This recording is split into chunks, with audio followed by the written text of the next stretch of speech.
I sort of big, smaller files.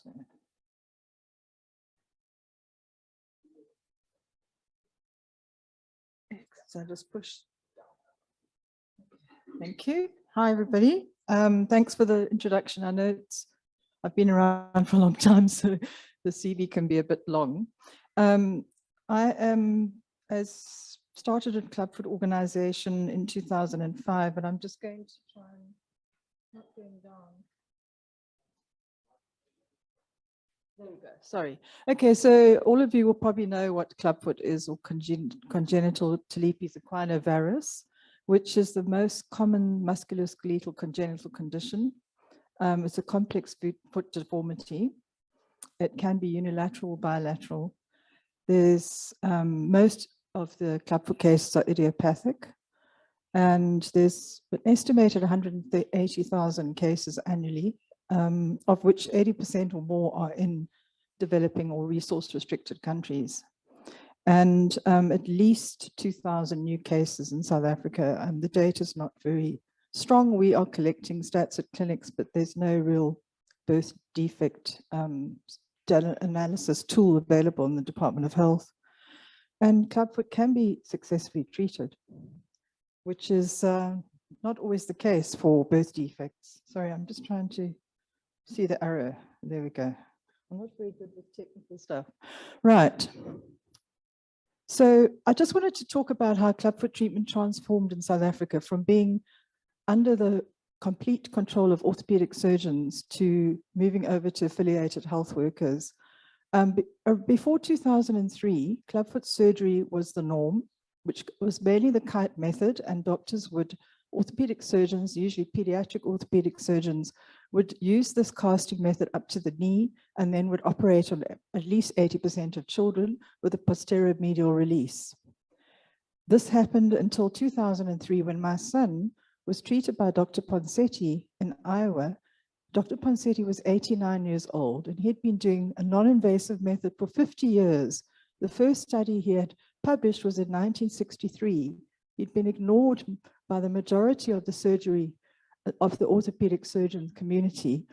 And only at the time that I started STEPS in 2005, there started to be a real parent-driven focus on changing how clubfoot treatment happened worldwide. South Africa wasn't the only place that wasn't doing the Ponsetti method. It was a global problem. So at the time that I started to introduce the Ponsetti method and spoke to the medical people that were involved, I didn't have any medical experience. They were all orthopedic surgeons.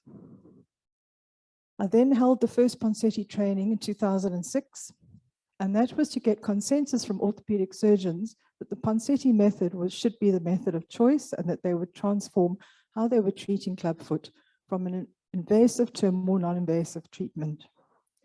We then had a 2007 training where we focused more on public health and how we would deal with the many more children who were being treated in public hospitals and often having serial casts for months and months, and there were no real solutions for them. So we did a training on clubfoot braces, which is part of the treatment, and they started to make them at Baragwanath Hospital.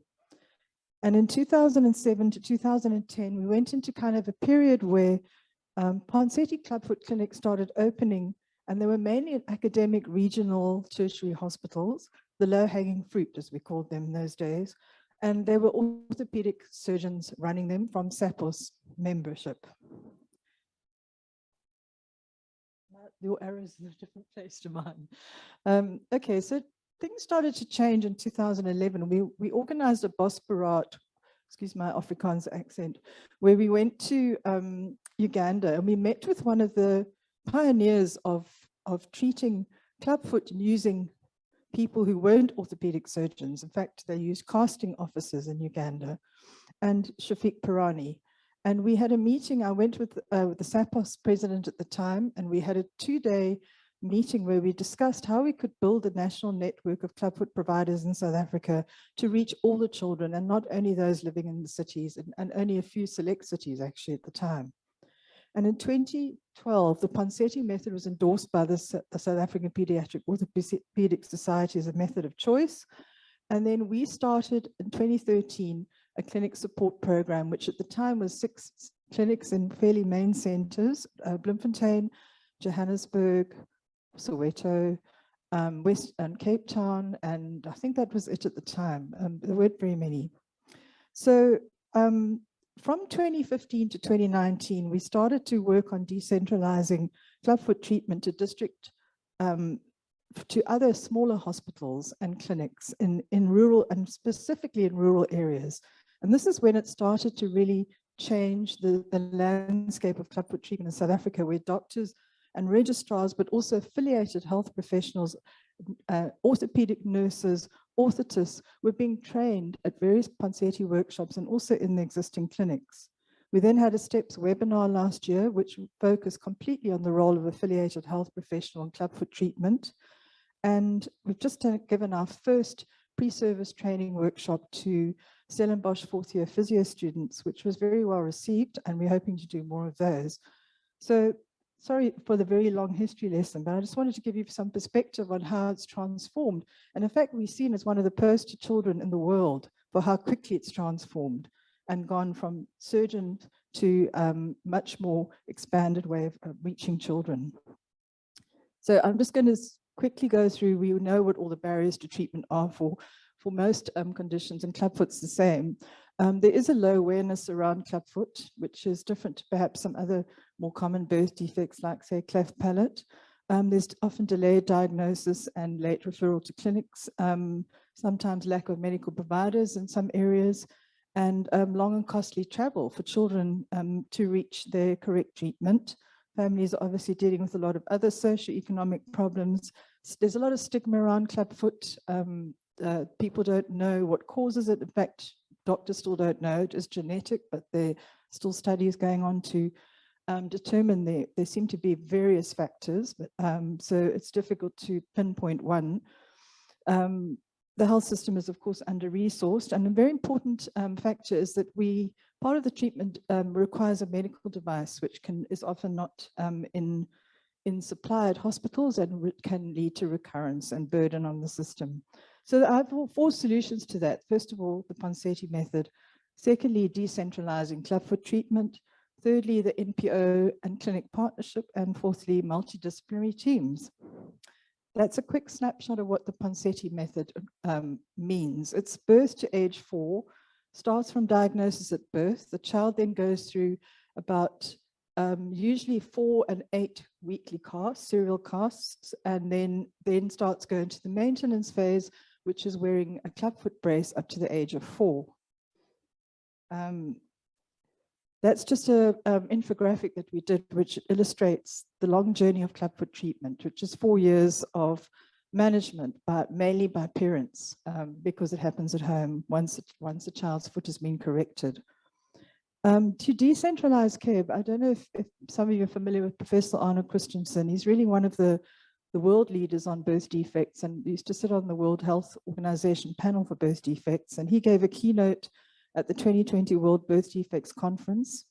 And there's a resolution on birth defects with the WHO in 2010, where they said they were deeply concerned that birth defects are not recognized as priorities in public health. The greatest issues to be addressed is the development of services for patients' care and prevention of birth defects when they are treatable. And care is critical for people with birth defects. It costs and it also saves lives. He has top three, what is I can't think of the right word, but anyway, his top 3 for what is the best way for effective care. Now, the first one I must take is pace as close to home as possible, especially in rural settings. The cost of travel from outlying areas to main centers is a definite factor, precluding patients from receiving the necessary treatment. And this is specifically even more important for clubfoot, because the first couple of months, it's weekly visits. The care should be as simple as possible. So I've told you a little bit that I started STEPS, and we really are just here to be a clubfoot support organization, and we have 35 clinic partners. The shaded will actually show you where we've got the most coverage, and KZN's winning right now. Yeah, we actually, Eastern Cape was in the lead, But we recently had King Edward Hospital join us finally, so that's been great. Yeah. We have a model that we established, the theory of change model, which is based on 4 pillars, and these are the ways for us to support, to create an impact where we can really be of help in this sector. One is training, which we've done a lot of. We've done 21 workshops and various webinars, and we're also holding a conference later this year. Clinic support is a big part of what we do. And as I mentioned, we've got 35 clinics, advocacy to remove stigma, and clubfoot braces. We also developed a STEPS clinic coordinated toolkit because we realized that in public health, there's not a lot of admin and support, and it's people are often doing 7 jobs at once and trying to juggle a whole lot of things. So we thought, let's try and streamline and offer support for the clinical team, offer resources that creates consistency, continuity, and streamlining processes. It also includes a lot of parent educational materials and everything that we thought from a few years of working with clinics that would help to make the job a bit easier. And I think it's been very well received. So I'd just like to go through 2 case studies to compare UK, which is our sort of guiding light and physio-led clubfoot clinics. They've been doing it for many years in the NHS. This is an example from Chelsea and Westminster Hospital in London. They have a team lead who's a physiotherapist, Denise Watson-Tan. They have 3 consultant orthopedic surgeons, of which 2 are the most involved in the clinic. They also have 2 band 7 highly specialist physiotherapists and a rotational for 1 year, 6 band 7 physiotherapists, which is a training post. They have a healthcare assistant and a nurse specialist, clinical nurse specialist. They also have a weekly MDT meeting to discuss cases with the doctors if required. It's a very tight coordinated team and has openness at all times, which is obviously essential for multidisciplinary teams. The clinic schedules, they have 5 clinics, once a week, baby casting, which is the physio team, and 2 clinic boots and bar follow-up that will also be done by the physio team. And then 1 clinic with an older child and complex foot cases, casting clinic, which is done with orthotics and consultants and physios, and they're all working in the same location. Monthly, they have 2 joint consultant clinics, which are booked by the team lead, the physio. These are relapsed children who may require surgery, complex, and various other complicated. And quarterly, they'll have 1 very complex foot session clinic. They have allocated responsibilities where the team leader is also handling all the new bookings. They do all the triage and the first appointments, physio team, tenotomies, which is part of the clubfoot treatment, which is part of the casting phase, has to be done by a doctor. It's a cut at the back of the heel where the Achilles tendon is severed and then the leg is recast, and that can't be done by most affiliated health professionals. All surgery is obviously done by the consultants, but the PTs will be involved, the physiotherapists. And yeah, I think I've covered everything, but I think access to surgeons or doctors is obviously imperative still, even though it's physio-led. Conclusions are that it's grown and evolved over a number of years, starting in 2002 with 1 consultant and 1 physiotherapist. As a physio-led service, there's a strong continuity and ability to train and develop excellence in casting. This is very relevant for us also in South Africa with rural health. Physios and other affiliated health professionals tend to stay longer in places than doctors. It works well because of the strong leadership and trust and transparency. An important point is that consultants would never be able to see this volume of patients if they were doing it on their own.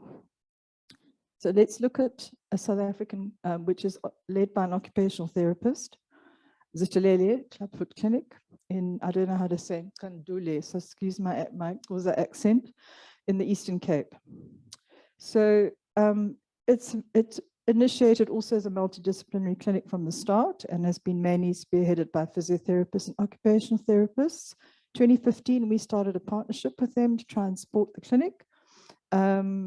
Ponseti training was done by Dr. Nico van der Bijl, who actually attended my 2006 and 2007 training. So and then was working for many years as running a Ponseti clinic at Freya Hospital. Very, very experienced, dedicated doctor.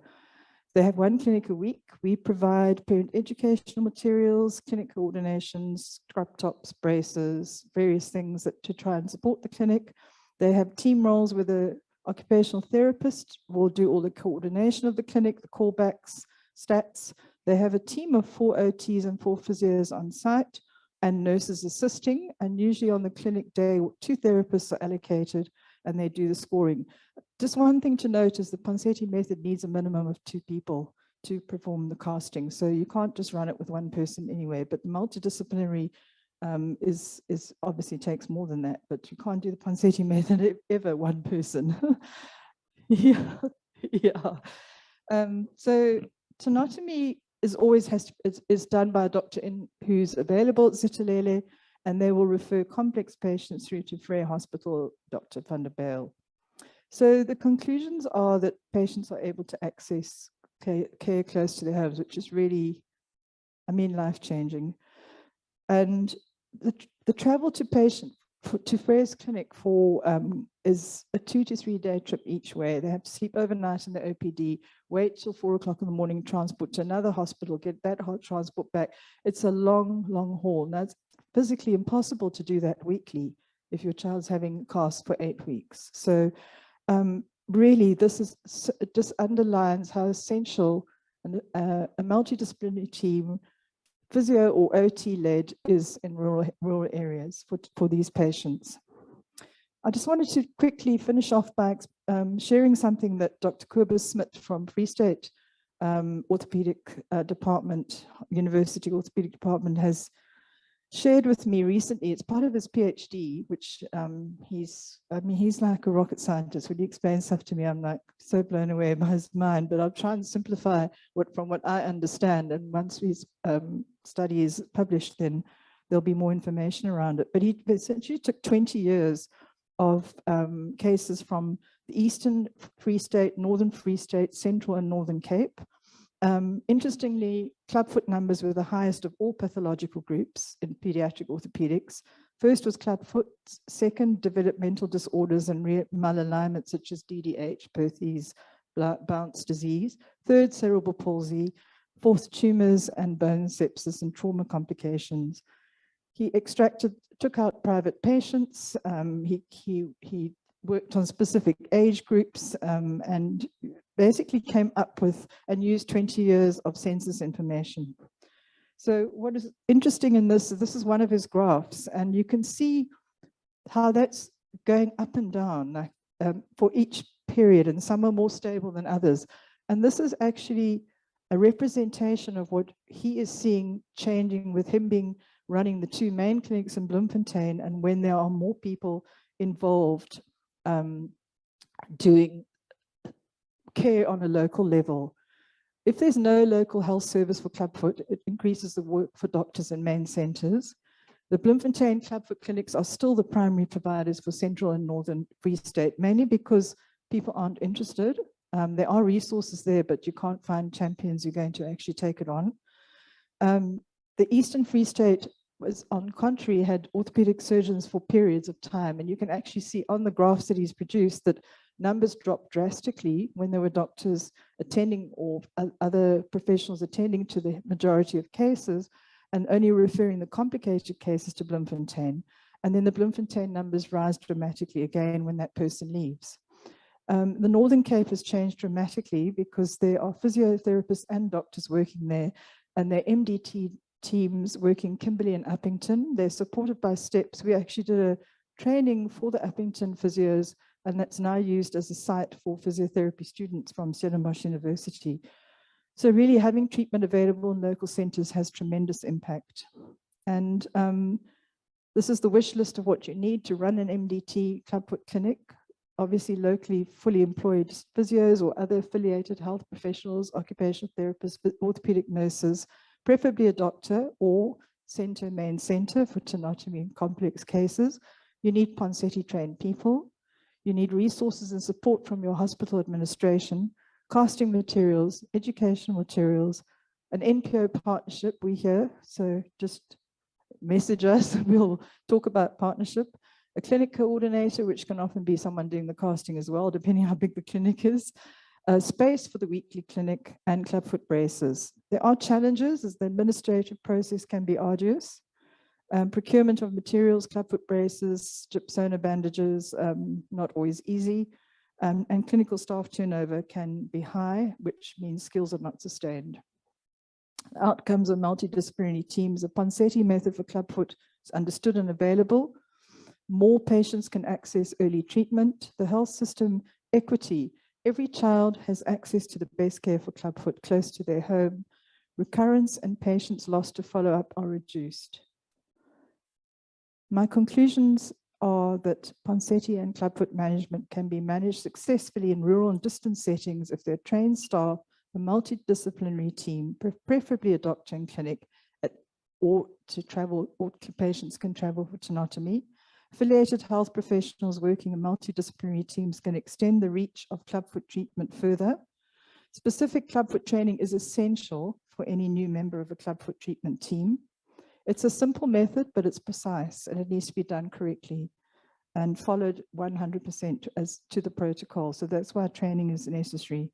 Multidisciplinary teams for clubfoot management lessen the burden on the healthcare system without removing the doctor's role or autonomy, and free up resources to allow more patients to be treated in rural areas and no longer live with disability. And that is just something about our clubfoot conference, which is going to be in November in Cape Town. It is hybrid, so you can attend online. We'll be having Denise Watson-Tan from Chelsea Westminster doing a specific talk about the physiotherapy role in clubfoot treatment. And I'm finished my talk. So I hope I've covered everything, and I don't know if there's any questions, but thank you. I'm sorry, I didn't even look at the time. I hope I didn't run over. Thank you.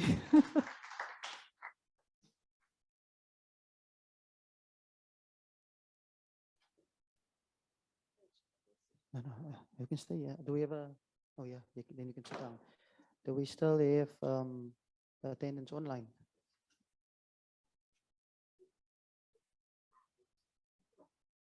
Okay. Any comments, questions? So we take Jillian. You. So we're gonna go down the road. Oh, let's start here. So close. Okay. Is it on? No, it's not on. Oh. Okay. It's not on, but I think I can hear you, but maybe they need it for the online. Yeah. okay. My question is more, okay, I'm a physiotherapist and I work in a rural hospital in Limpopo, and we have a problem. Yeah, I know. Yeah, and so my question is quite straightforward. I just wanted to know, how do we get hold of you or anyone for that kind of workshop? Because now what we've been doing is, I don't think we've been doing it correctly. Yeah. We've been using POP, and the patients have to come back every 2 weeks to get it redone, and it's financially straining for our clients. So you find a lot of them not coming back to the hospital for that. So I just wanted to know, how do we get hold of you Okay. for the workshop, and if you do, if you can provide one in Limpopo. We've got someone coming, we're doing it, training in Tembisa in October, and we've got someone from the Taba Hospital. So a one-day training or two-day training is not going to teach you everything you need to know about Ponseti, but it'll certainly give you theory and some practical guidance. I know, Marika, you were part of a treat, and I think you agree that you don't go straight out of there knowing everything, but it's useful, right? And it comes from practice. George Macquarie Hospital is the closest, and they are helping to train certain Limpopo people. But it's a big question. Unfortunately, they don't teach it in great detail in medical schools. So we're doing that. But if you contact us, Limpopo has been one of the places where it's been quite difficult to get traction. The Taba was the first one that only opened around the time that of COVID, which was bad timing, but it's kind of closed and reopened again. But yeah, I think to contact us and we can find out where you are and find out more details and just see where we can assist you with training. There is more and more online materials available, so you can start to teach.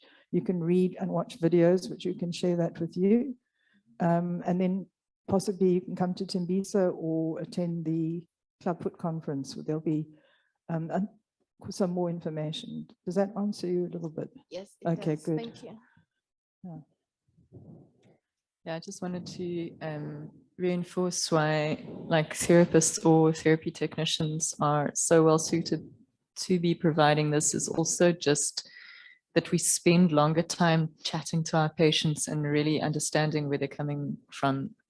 That's not always, it's not usually possible for doctors in a busy OPD or pop clinic, etc. So, and I have seen the utter chalk and cheese result. If you spend your first hour just talking to this mom and getting her on board and allaying her fears, the incidence is quite low in a rural hospital. Like we don't see, it's not like we swamped with club feet. So, you got more So we time. don't have, you know, you don't always have a parent that can share the same story. It's not like you've got like 5 of them sitting on the bench waiting for treatment. Yeah. So yeah, if you've got a trained therapy staff member who can provide that counseling as well, it just makes so much of a difference. So yes, yeah, thanks for advocate. actually, I think just to go back to your question about patients defaulting or getting lost to follow up, I think what we're talking about now is parent education and establishing that relationship from the beginning. STEPS does have parent education materials in various languages. We don't have them in Tsonga yet, but we've got them in 4 languages, Sotho, Tswana, Xhosa, and Zulu. So, and English and Afrikaans. But yeah, so they're quite visual, and I think most parents will want the best for their child once they understand what the process is. You know, sometimes it's just a lack of communication and time to get that message across. And once you've got their buy-in, they will literally cross hell or high water to get to that child to the clinic. Yeah. Sorry, you're going to finish. Can we? I think Stephanie wants to say something. Yeah. Sorry, there was just a couple of questions on the chat. One was how long is the training, but I think you've answered that. And the other was a query as to whether it could be included into a syllabus for undergraduates. So it would be quite nice to have comments from the floor. And then the third thing is just that I wanted to say, had you actually been in contact with Mari Stolz in Limpopo? Because she's very pro developing her therapy. No, If, I don't know. so if the Limpopo person there can't give you the contact details, I will give them to you. Mareka will give you my telephone number. Thank you. Were there any, there's a question. Yeah. So I have 4 questions.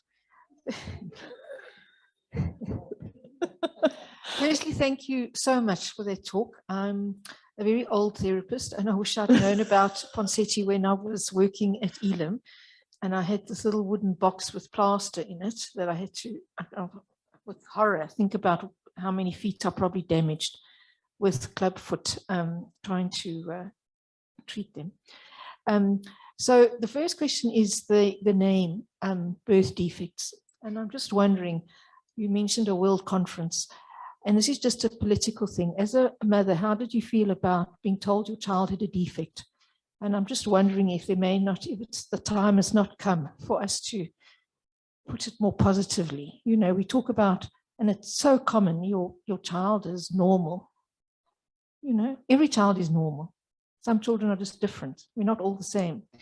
So I don't know, I just have a problem with the word defect. We are not defects. Anyways, that's just one challenge to the people that name things. And then secondly, the question of the braces. I'd be really interested to know, because I'm sure they're not cheap. Can they be locally made? And is there a ready supply of them? And I'm also very embarrassed to admit, when I was running the non-profit organization, Malamulele, I would often get donations of splints. And I once got a set of those clubfoot things, and I don't know what to do with them.